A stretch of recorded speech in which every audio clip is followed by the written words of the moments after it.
حضرت ابو ہریرہ رضی اللہ تعالیٰ عنہ روایت فرماتے ہیں ارشاد فرمایا رسول اللہ صلی اللہ علیہ وسلم نے کہ علم کی بات، علم کی دانائی کی بات، یہ عالم کا گمشدہ سامان ہے، عالم کا گمشدہ سامان ہے، لہذا جہاں اس کو پالے وہ اس کا حقدار ہے۔ اس کا کیا مطلب ہے؟ اس کا مطلب ایک شخص کا سامان کھو گیا، اس کا سامان کھو گیا کسی جگہ، اب وہ اس کو تلاش کر رہا تھا، تو اس نے دیکھا کہ ایک معمولی قسم کا آدمی ہے، اس کے پاس اس کا سامان ہے، تو وہ تھوڑی کہے گا یہ معمولی قسم کا آدمی ہے، یہ غریب آدمی نہیں، وہ کہے گا یہ تو میرا سامان ہے، تو اسے حاصل کر لے گا۔ ایسے فرمایا کہ دانائی، علم کی بات عقل مند عالم کا گمشدہ سامان ہے، وہ جہاں جائے گا حاصل کرے گا۔ مطلب تو یہ ہے کہ اگر تمہیں کسی جگہ معلوم ہو یہ شخص صاحب علم ہے، اگرچہ وہ دنیائی اعتبار سے کوئی بڑا آدمی نہیں ہے، کوئی ٹھاٹ باٹ اس کے پاس نہیں ہے، تو کسی بھی اعتبار سے وہ یعنی دنیائی اعتبار کم ہے، لیکن اس کے پاس ایک چیز ہے تو اس کو حاصل کرنے میں کوئی عیب نہیں سمجھنا چاہیے، جانا چاہیے، آر نہیں سمجھنا چاہیے۔ بعض لوگ ہوتے ہیں کہ کہتے ہیں کہ بھئی تم سبق پڑھ لو، کہتے ہیں یہ مجھ سے چھوٹا ہے، اسے کیا سبق پڑھ لو، ہاں یہ وہ ہے بات، وہ چھوٹا ہے عمر، آج کیا ہو گیا عمر میں، اب تو مجھ سے چھوٹا ہے، لیکن اس کے پاس علم کی بات ہے، جا کے سیکھ لو۔ دنیائی معاملات میں یہ نہیں دیکھتا کہ دکاندار چھوٹا ہے یا بڑا ہے، چھوٹا ہے یا بڑا ہے عمر میں، تمہارا کہے گا نہیں یہاں تو چیز اچھی ملتی میں لے لوں گا۔ اس لیے آپ نے یہ فرمایا کہ یہ حکیم کی جو ہے وہ دانا کی گمشدہ سامان ہے۔ مطلب تو یہ ہے کہ علم دین جس کے پاس آپ کو حاصل کر لو۔ البتہ آگے یہ بھی آئے گی ایک روایت، ان ھذا العلم دین، یہ علم یہ دین ہے، تو اس لیے دیکھو کہ تم کس سے حاصل کرتے ہو، یعنی اس کے عقائد کیا ہیں، وہ کون ہے، تو اس سے تب حاصل کر لو، ایسا نہ ہو کہ الٹا ہو جائے، وہ تو الگ بات ہے، لیکن یہ الگ بات ہے کہ تمہارا گمشدہ مال ہے اور جہاں بھی مل جائے اسے حاصل کر لو، اس میں آر محسوس نہیں کرنا چاہیے۔ فرماتے ہیں اس میں عوام کو ہدایت ہے، اگر کسی شخص کے پاس علمی بات ہے تو وہ اصلاً عالم کا گمشدہ مال ہے اور اس کا حق ہے، لہذا وہ بات بھی عالم تک پہنچائی جائے، یہ بھی اس کا ایک پہلو ہے۔ اس حدیث پاک میں اس طرف بھی اشارہ ہے کہ عالم دین کو ہر مفید بات کا طالب رہنا چاہیے اور حتی الوسع اس کے حصول کی کوشش کرنی چاہیے۔ اس حدیث پاک میں طلباء کے لیے، علماء کے لیے نصیحت ہے کہ طلباء اور علماء کو چاہیے کہ دانش اور علم کی بات جہاں بھی ملے، جس کے پاس ملے اس کو حاصل کر لے۔ اسی کے تقریباً ایک اور محاورہ ہے، واللہ عالم یہ حدیث ہے یا محاورہ ہے، کسی کے بزرگ کا قول ہے، بزرگ کا قول ہی ہو سکتا ہے، کیونکہ کسی حدیث کی کتاب میں یہ نظر نہیں آئے، ممکن ہے ہو بھی، وہ ہے خذ ما صفا داما قدر، خذ ما صفا۔ مجھے یہ اتنا پیارا لگتا ہے یہ ٹکڑا کہ میرا جی چاہتا ہے اس کو جگہ جگہ لکھ کے رکھوں۔ اس کا مطلب کیا ہے؟ اس کا مطلب کہ انسان جب آپ کسی جگہ بھی جائیں تو وہاں اچھائیاں بھی ہوں گی، برائیاں بھی ہوگی، کسی بھی جگہ جائیں، کسی ادارے میں گئے، کسی شخص سے ملنے کے لیے گئے، کہیں بھی گئے تو دونوں چیزیں ہو سکتی ہیں، اس لیے کہ ہر آدمی خرابی تو نہیں ہوتا، اگر بظاہر کوئی خراب لیکن خوبیاں بھی اس میں ہوں گی، اور جو ہماری نظروں میں بہت ہی خوبیوں والا ہے اس کے اندر کمیاں بھی ہوں گی۔ تو جہاں بھی آپ جائیں گے خذ ما صفا، جو اچھی چیز ہے اس کو حاصل کر لو، اچھی چیز اس کو حاصل، جو آپ کو خراب چیز لگے تو اس کو وہیں رہنے دو، کوئی بری چیز، خراب چیز، وہی چیز اس کو وہیں رہنے دو۔ مطلب تو یہ ہے کہ کسی مجلس میں جاؤ، کسی محفل میں جاؤ، کسی ادارے میں جاؤ، وہاں اچھائیاں بھی ہوں گی تو ان کو حاصل کر لو، اور جو آپ کو معلوم ہو جائے کہ یہ چیز اچھی نہیں ہے تو اس کو وہیں رہنے دو، اس کو ساتھ لے کر اس کو شیئر مت کرو، شیئر ایسا مت کرو، یہ اس کا مطلب ہے داما قدر۔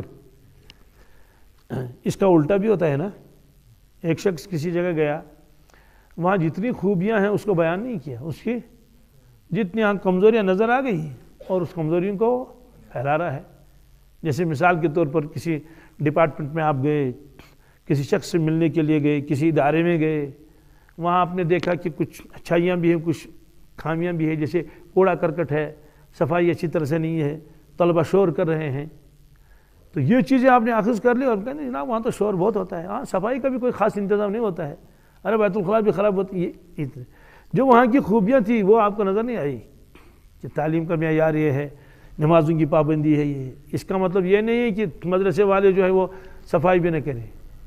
ایسے کہیں بھی جائیں، کسی جگہ پر جائیں تو جہاں وہاں اچھی چیز ہے اس کو حاصل کر لو، اس کو آپ آگے بیان بھی کر سکتے ہیں، جو چیز بری ہے وہیں رکھ دو۔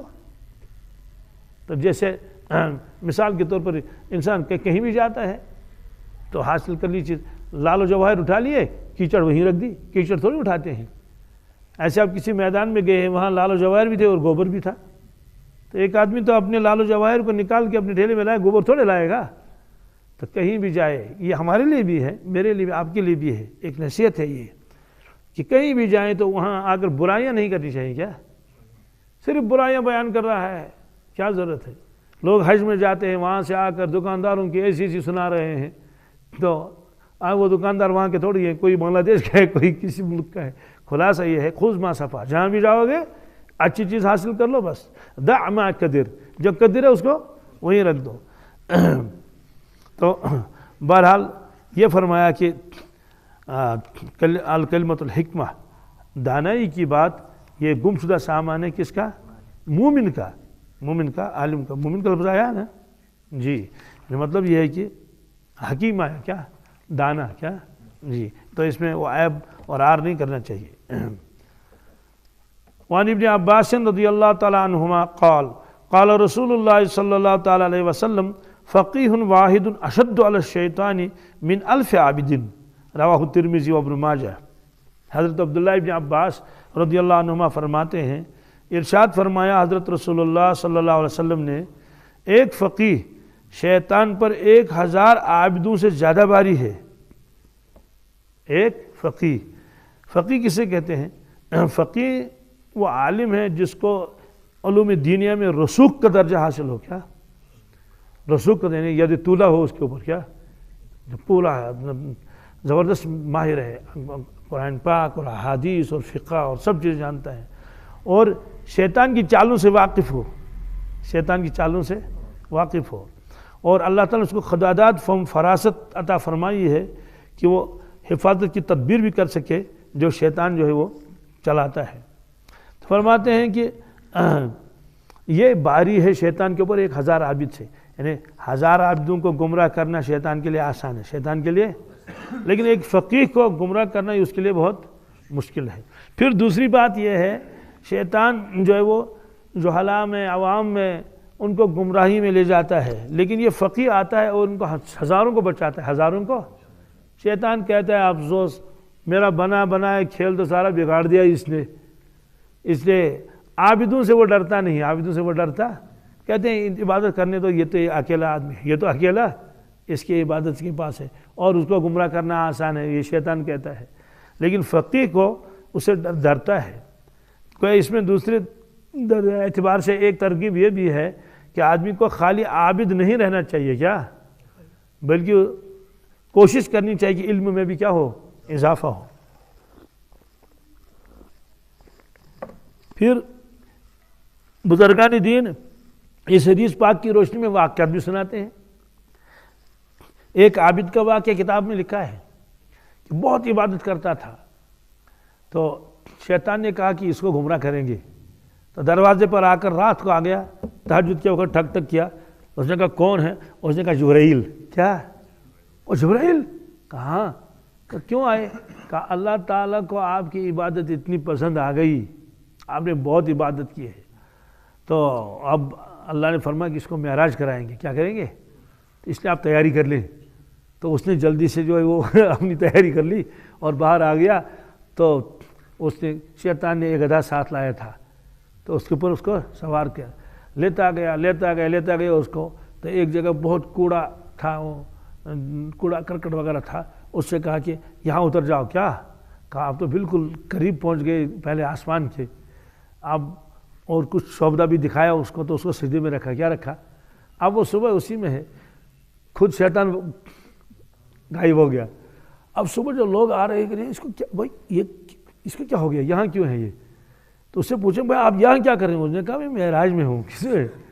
یہ کتاب میں واقعہ لکھا ہے تو عالم کے پاس آئے گا تو وہ تو پکڑے گا، وہ پھر عالم کے پاس گیا، اس نے کہا اللہ کو آپ کی عبادت پسند آئی کیونکہ عالم بھی عبادت کرتے ہیں. اس کا مطلب ہے کہ عالم صرف جو ہے فرض نماز پڑھے چھوڑ دے. ہمارے علماء تو اتنی عبادت کرتے ہیں، 4 6 پارے تلاوت کرتے رہتے ہیں، بلکہ بعض بزرگ تو 10 پارے دن میں پڑھتے تھے، اور تہجد و اشراق اور چاش اور پڑھاتے بھی تھے وغیرہ، کتابیں بھی لکھتے تھے. تو کیا میں کہہ رہا تھا؟ ہاں، عالم کے پاس بھی آ کر ٹھک ٹھک کرنے لگا. اس نے کہا کون؟ کہا جبرائیل. کیا؟ اس نے کہا جبرائیل میرے پاس کیسے آئے گا؟ اس نے کہا نہیں، اللہ نے آپ کی عبادت کو قبول فرمایا معراج میں جانے. اس نے کہا ابھی رہو. تو آسا اٹھا کے لائے. اس نے کہا تمہاری ٹانگیں توڑ دوں گا، خبیث شیطان ہے، میرے پاس جبرائیل تھوڑے آئے گا. اور معراج تو خصوصیت اللہ کے نبی صلی اللہ علیہ وسلم کی. ایک واقعہ لکھا ہے حضرت شیخ عبدالقادر جیلانی رحمۃ اللہ تعالیٰ. وہ جنگل میں تھے. کس میں؟ جنگل میں تھے. تو مراقبے بھی کرتے تھے.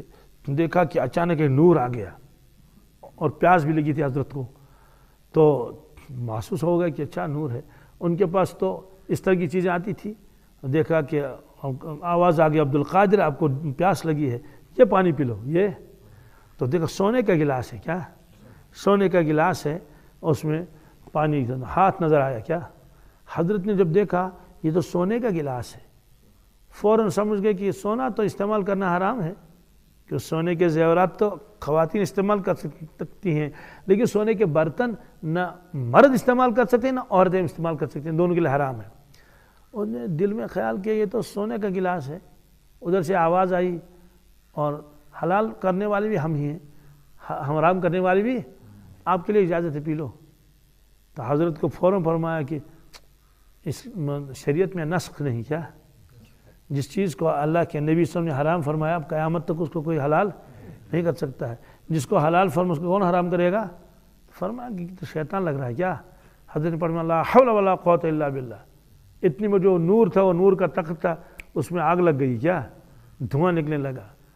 تو شیطان نے کہا کہ اے عبدالقادر، آپ کو اپنے علم نے بچایا، آپ کو آپ کے علم نے بچایا، ورنہ اس مقام پر میں نے آج تک اتنے بزرگوں کو جو ہے گمراہ کر دیا ہے. انہوں نے پانی پی لیا، انہیں پلوایا، لیکن آپ تو اپنے علم سے بچ گئے. حضرت نے فرمایا خبیث، اگر خالی علم ہی بچاتا تو ان کو کیوں نہیں بچایا؟ مجھے فضل خداوندی نے بچایا. کیا؟ مجھے اللہ کے فضل نے بچایا. بہرحال یہ فرمایا کہ فقیہ واحد، ایک فقیہ، اور یہ بھاری ہے شیطان کی، من الف عابد، 1000 عابدوں سے. یعنی 1000 عابدوں سے وہ ڈرتا نہیں ہے جتنا وہ ڈرتا ہے کسے؟ ایک فقیہ سے. کیوں؟ اس کو معلوم ہے کہ یہ فقیہ ہے کہ میرے ہاتھ قابو میں آنے والا نہیں ہے.